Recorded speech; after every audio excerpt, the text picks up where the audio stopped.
शिवसेनेचे अधिकृत उमेदवार महेश सावंत हे सध्या माहीम माटुंगा मतदारसंघामध्ये प्रचार करताना आपल्याला पाहायला मिळत आहेत। आज सिंधी समाजाचा या ठिकाणी कार्यक्रम आहे, त्या ठिकाणी तुम्ही हजेरी लावलीत। प्रचार कशा पद्धतीने सुरू आहे, बऱ्याच लोकांना जाऊन भेटतायत, काय प्रतिक्रिया आहे त्यांची? प्रचार अतिशय सुंदर, मी पहिल्या दिवसापासून सांगतो। प्रतिक्रिया एकदम लोकांची तिखट आहे। जी काय गद्दारी झाली आहे ती गद्दारी लोकांना आवडलेली नाही, त्यामुळे त्यांना आणि पर्याय नाही त्यांच्याकडे। दुसरा एक पर्याय एक आहे राजपुत्र, ते म्हणतात की ते आमच्याकडे कधी येतील कधी नाही येतील ते मी सांगू शकत नाही। दुसरे आहेत ते धनवान आहेत, ज्यांनी शिवसेनेची गद्दारी केली आहे आणि आता त्यांचा वयसुद्धा झालेला आहे, त्यामुळे ते म्हणतात की आमच्या स्थानिक प्रश्नाकडे द्यायला त्यांना वेळ नाही, म्हणून त्यांना पर्याय एक शिवसेना उद्धव बाळासाहेब ठाकरेचा उमेदवार आहे, जो रात्रंदिवस लोकांसाठी काम करतोय। त्यामुळे लोकांना एक प्रचिती झाली आणि माहीमच्या आता माहीम असू दे, दादर असू दे, प्रभादेवी असू दे किंवा माटुंगा, सगळ्यांच्या मनात एक नाव ठरलेलं आहे, महेश सावंत आणि मशाल।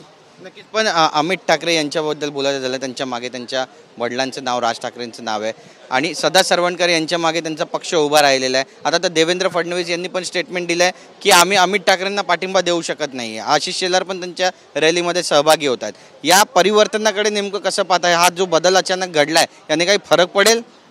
भाजप, मी सांगतो ना, देवेंद्र फडणवीस हे भले राज्याचे मुख्यमंत्री होते, आता उपमुख्यमंत्री, त्यांची बघा माणूस वर जातो, ते खाली येतात आहे, उतरती कळा त्यांची लागलेली वाटते।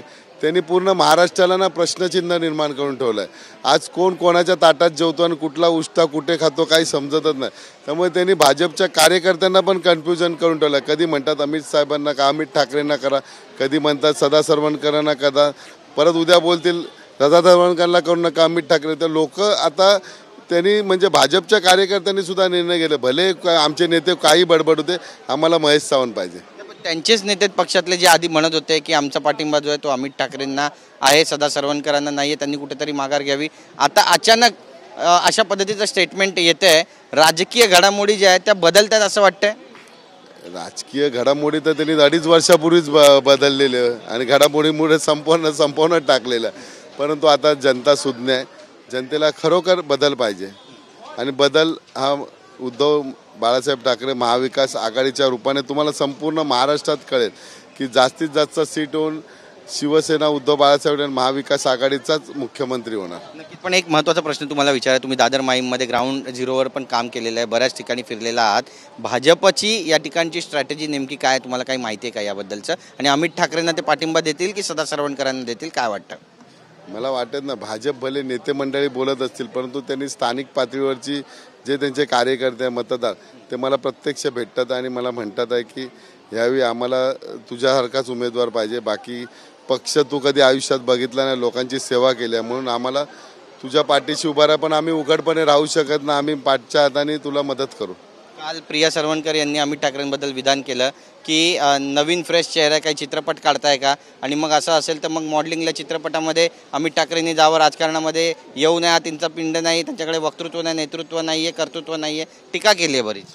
मला तिच्याबद्दल काही बोलायचं नाही। बघा, बोलताना सुद्धा माणूस जरा वरच्या लेवलला असेल तर बोलत, तिला काय वैयक्तिक तिचा स्वतंत्र वैयक्तिक तिचा बाईट आहे, त्यामुळे तिला बडबडत राहू दे, मला तिच्याबद्दल काही बोलायचं नाही। बरं, छत्रपती शिवाजी महाराज पार्कामध्ये मनसेची सभा होती 17 तारखेला, राज ठाकरे म्हणतात 11:32 की आम्ही सभा घेणार नाही, 11:40 युडीकडून त्यांनाही परवानगी महापालिकेकडून देण्यात आली, सभा घ्या। आता विषय असा झाला आहे की मनसे त्या ठिकाणी सभा घेत नाही आहे, मग त्या ठिकाणी सभा कोण घेणार? शिवसेना उद्धव बाळासाहेब ठाकरे पक्षाची सभा घेणार?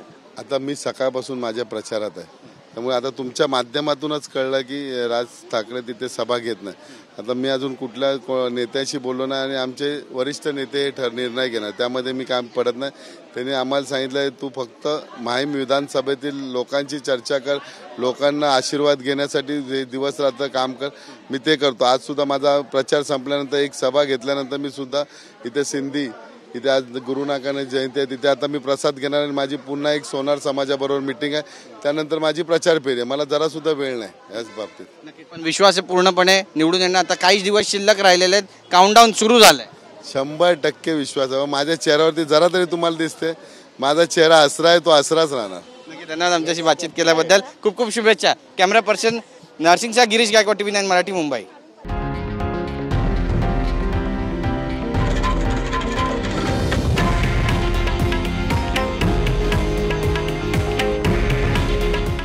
आहे देशातील नंबर 1 न्यूज नेटवर्क आणि आपण पाहत आहात TV9 मराठी.